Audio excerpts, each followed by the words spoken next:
Structural anthropology is based on Claude Lévi-Strauss' idea that immutable deep structures exist in all cultures, and consequently, that all cultural practices have homologous counterparts in other cultures, essentially that all cultures are equatable. Lévi-Strauss' approach arose in large part from dialectics expounded on by Marx and Hegel, though dialectics, as a concept, dates back to ancient Greek philosophy. Hegel explains that in every situation there can be found two opposing things, and their resolution, he called these thesis, antithesis, and synthesis. Lévi-Strauss argued that, in fact, cultures have this structure. He showed, for example, how opposing ideas would fight, and also be resolved in the rules of marriage, in mythology, and in ritual. This approach, he felt, made for fresh new ideas. He stated, "People think about the world in terms of binary opposites such as high and low, inside and outside, person and animal, life and death, and that every culture can be understood in terms of these opposites. From the very start," he wrote, "the process of visual perception makes use of binary oppositions." Structuralism and Ecology, 1972. Only those who practice structural analysis are made aware by their daily work of what they are actually trying to do, that is, to reunite perspectives which the narrow scientific outlook of the last centuries has for too long believed to be mutually exclusive: sensibility and intellect, quality and quantity, the concrete and the geometrical, or, as we say today, the TIC and the MIC. 1972. His work in South America is his best known. Early on he showed there are dual organizations throughout Amazon rainforest cultures, and these dual organizations represent opposites, and their synthesis. For instance, tribes of the Amazon were found to divide their villages into two halves, which were rivals. However, the members of opposite halves married each other. This illustrated two opposites in conflict, and also resolved, that is, it was the classical Hegelian trio of thesis, antithesis, and synthesis. See below for more detail. Such was the case in many aspects of life. Culture, he said, for example, has to take into account both life and death, and needs to have a way of mediating between the two. Mythology, see his several-volume Mythologies, unites opposites in diverse ways. Three of the most prominent structural anthropologists are Lévi-Strauss himself, and the British neo-structuralist Rodney Needham and Edmund Leach, the latter being the author of such essays as Time and False Noses in Rethinking Anthropology. In this essay, Edmund Leach sought an explanation of why human societies have solemn or sacred occasions, such as the Christian celebration of Christmas, followed in a short time by their opposite, a taboo-breaking and profane celebration such as New Year's. The structural anthropology of Lévi-Strauss. Lévi-Strauss took many of his ideas from structural linguistics, Ferdinand de Saussure, who saw in the structure of language a series of oppositions or opposites, and Roman Jakobson, as well as from Emile Durkheim, and particularly Marcel Mauss. Saussure argued that linguists needed to move beyond the recording of parole, individual speech acts, and come to an understanding of the underlying structural patterns, grammar, of a language. Lévi-Strauss applied this distinction in his search for the mental structures that underlie all acts of human behavior, just as we are unaware of the grammar of our language while we speak. He argues, we are unaware of the workings of social structures in our daily lives. The structures that form the deep grammar of society originate in the mind, and operate in us unconsciously, albeit not in a Freudian sense. Another concept was borrowed from the Prague School of Linguistics, which employed so-called binary oppositions in their research. Roman Jakobson and others analyzed sounds based on the presence or absence of certain features, such as voiceless versus voiced. Lévi-Strauss included this in his conceptualization of the universal structures of the mind. For him, opposites are at the basis of social structure and culture. In his early work he argued that tribal kinship groups were usually found in pairs, or in paired groups, that both oppose one another, and need one another. For example, in the Amazon basin, two different expanded families would build their houses into facing semicircles that together make up a big circle. He showed too that the cognitive maps, the ways early folk categorized animals, trees, and so on, were based on a series of oppositions. Later, in his most popular work, The Raw and the Cooked, he described the widely dispersed folktales of tribal South America as related to one another through a series of transformations, as when opposite entails here changed into opposite entails there. For example, as the title implies, raw becomes its opposite cooked. These particular opposites, raw/cooked, are symbolic of human culture itself, in which by means of thought and labor economics, raw materials become clothes, food, weapons, art, ideas.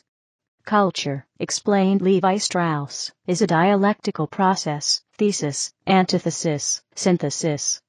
Other influences came from Emile Durkheim and Marcel Mauss.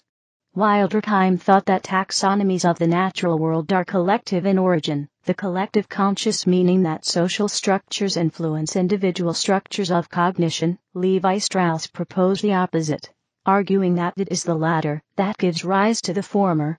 Social structures mirror cognitive structures, meaning that patterns in social interaction can be treated as manifestations of cognitive structures.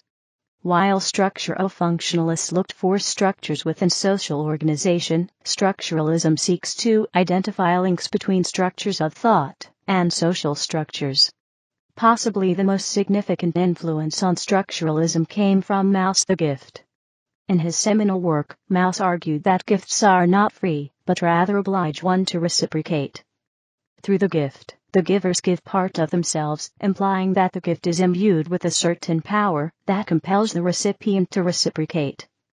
Gift exchanges, therefore, play a crucial role in creating and maintaining social relationships by establishing bonds of obligations.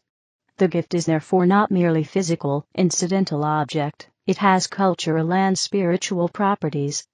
It is a total prestation, as Mauss called it, as it carries the power to create a system of reciprocity, in which the honor of both giver and recipient are engaged.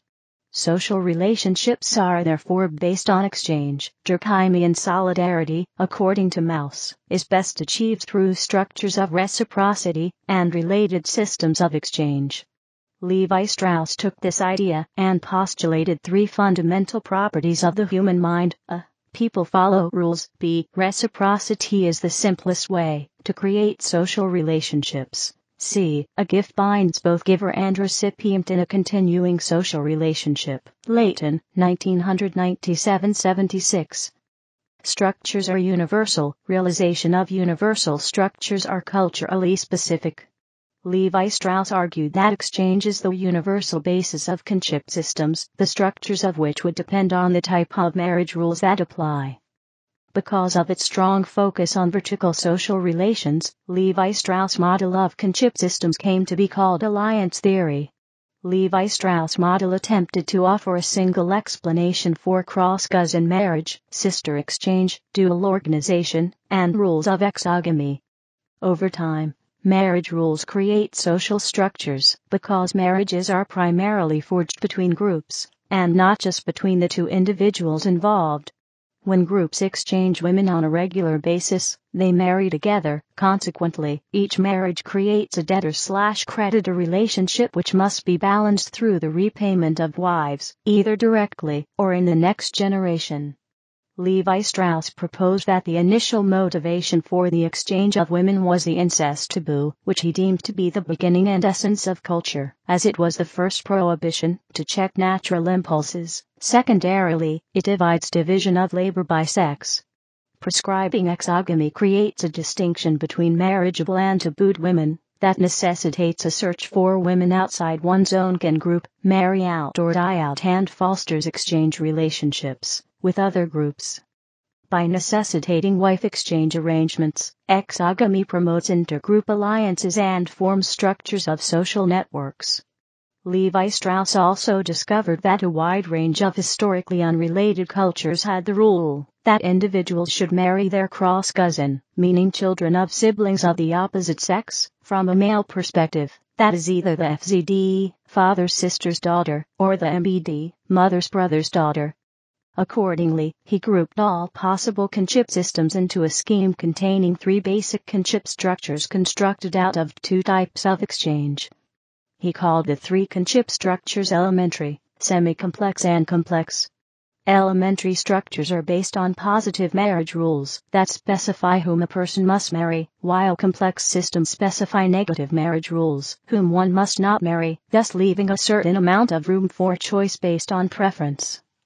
Elementary structures can operate based on two forms of exchange, restricted or direct exchange, a symmetric form of exchange between two groups, also called moieties, of wife-givers and wife-takers, and an initial restricted exchange. FZ marries MB, with all children then being bilateral cross-cousins. The daughter is both MBD and FZD.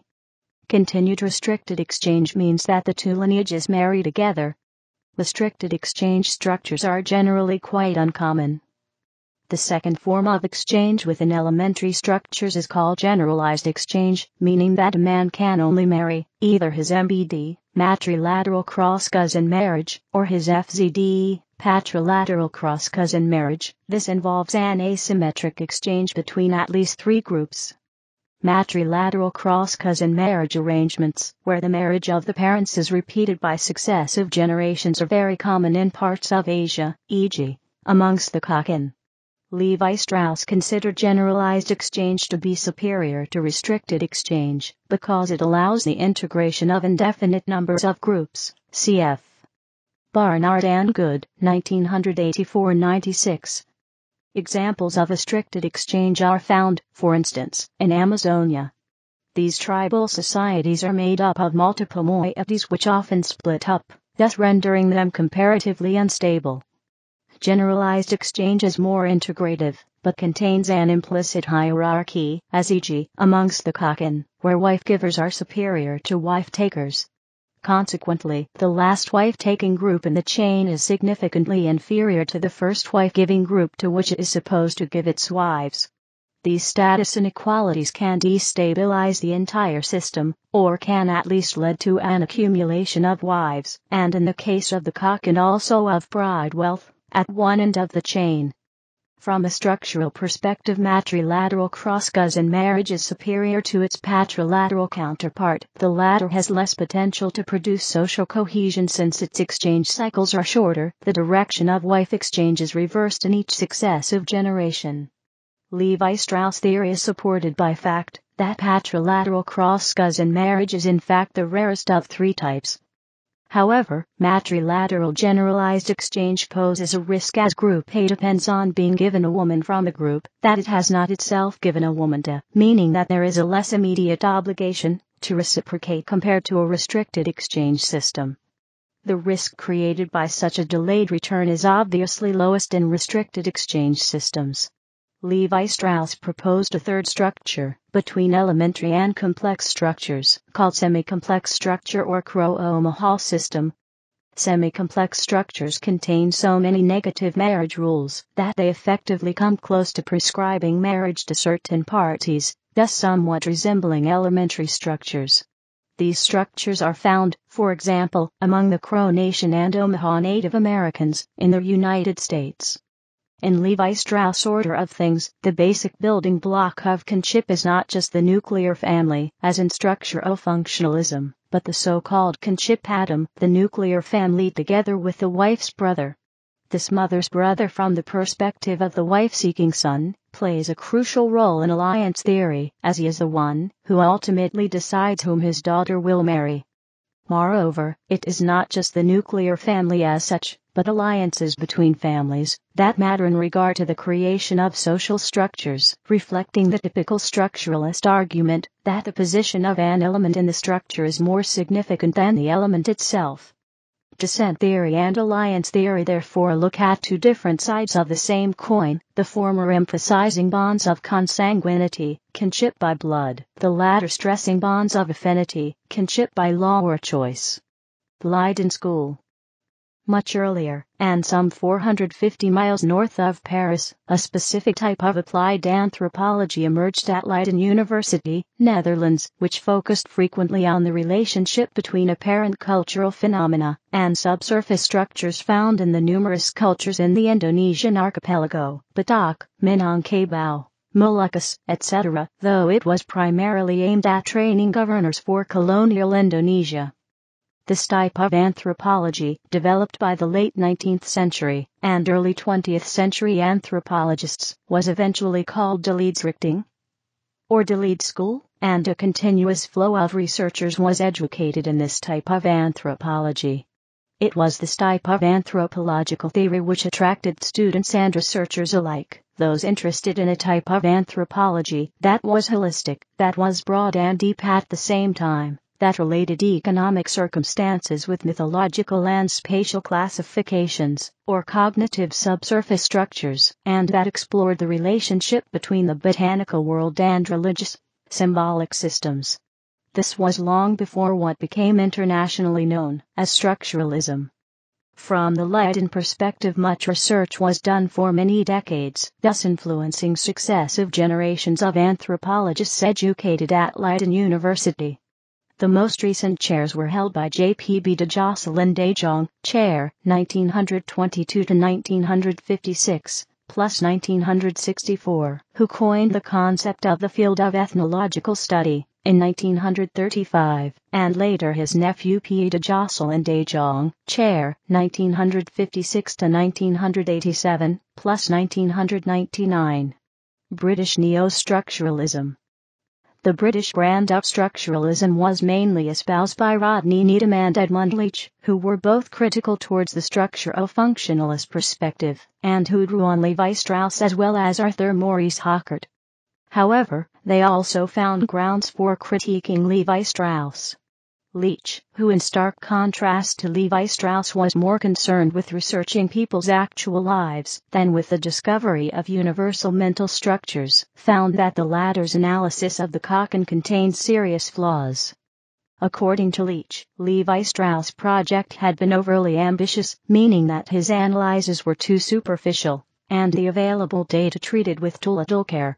While part of his analysis of the Kokken was simply based on incorrect ethnographic information, the rest reflected Kokken ideology, but not actual practice. In theory, Kokken groups were supposed to marry in a circle ideally consisting of 5 groups.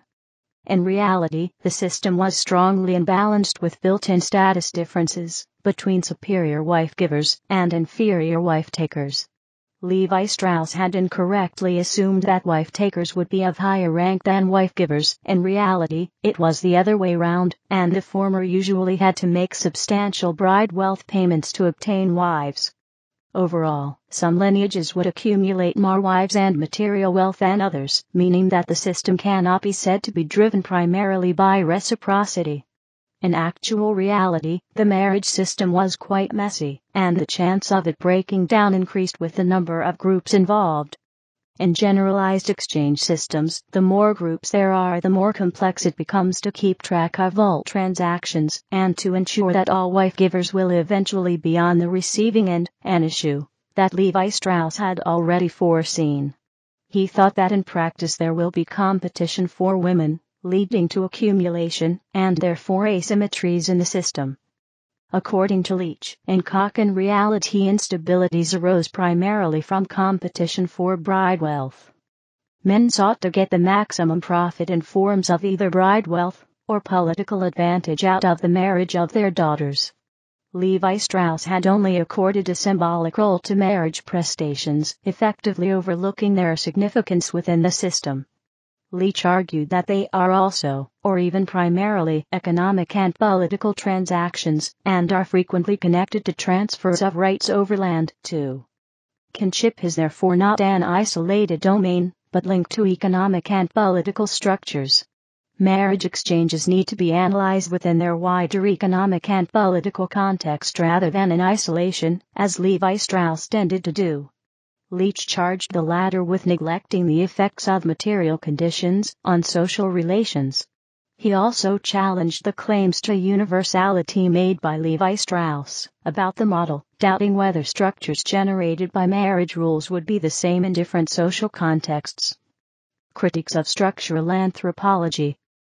Postmodernistic critiques.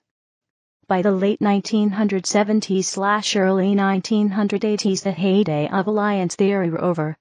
With the advent of postmodern, interpretive hermeneutic thought, structuralist and functionalist theories went out of fashion. However, there were also a number of internal incoherences, and a range of intrinsic limitations, that reduced its appeal. Criticisms against excessive emphasis of affinal ties. By overstressing the structural significance of affinal ties, alliance theory effectively neglected the importance of descent and genealogical ties. Some societies, e.g. African tribal societies, employ descent as the primary organizational principle. In others, alliances are of primary significance, as in e.g. many Southeast Asian societies, and amongst Amazonian tribes, and still others place emphasis on both. The Yanomami fit very well into the alliance theory mold, while the Tayensi or Azande do not. Holy, 1996, pointed out that some Middle Eastern societies cannot be conclusively explained by either descent or alliance theory. Critics also saw weaknesses in Lévi-Strauss' methods, in the fact that he looked for ideal structures, thereby neglecting the reality and complexity of actual practices. On the other hand, though, his model was ironically too powerful. As Cooper, 1988-223, pointed out, if the structures of the mind really are universal and Lévi-Strauss' model is correct, then why is it that not all human societies act accordingly and structure their kinship systems around alliances and exchanges? A central assumption of his was that exchange is the universal form of marriage, but there could be other significant factors. And even if reciprocity was the primary principle that underlies marriages, the return does not have to be in kind, but could take other forms, such as money, livestock, services, or favors of various kinds. Also, social cohesion through reciprocity does not have to rest primarily on the exchange of women. Mau's definition of the gift showed that different cultures use all kinds of gifts to create and maintain alliances. Feminists in particular took offense at Lévi-Strauss' claim that the underlying principle according to which all societies work is the exchange of women by men, who dispose of them as if they were objects. Others, for example Godelier, critiqued structuralism's synchronic approach that led it to be essentially ahistorical. Critiques from materialistic perspectives. Marxists shifted the attention within anthropology from an almost exclusive preoccupation with kinship to an emphasis on the economic dimension.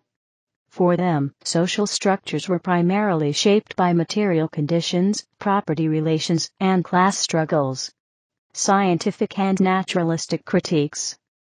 Finally, a great weakness of structuralism is that its main propositions were not formulated in a way so that they could be subject to verification or falsification, compared Andrade, 1995-249, Barnes, 1971-165-171.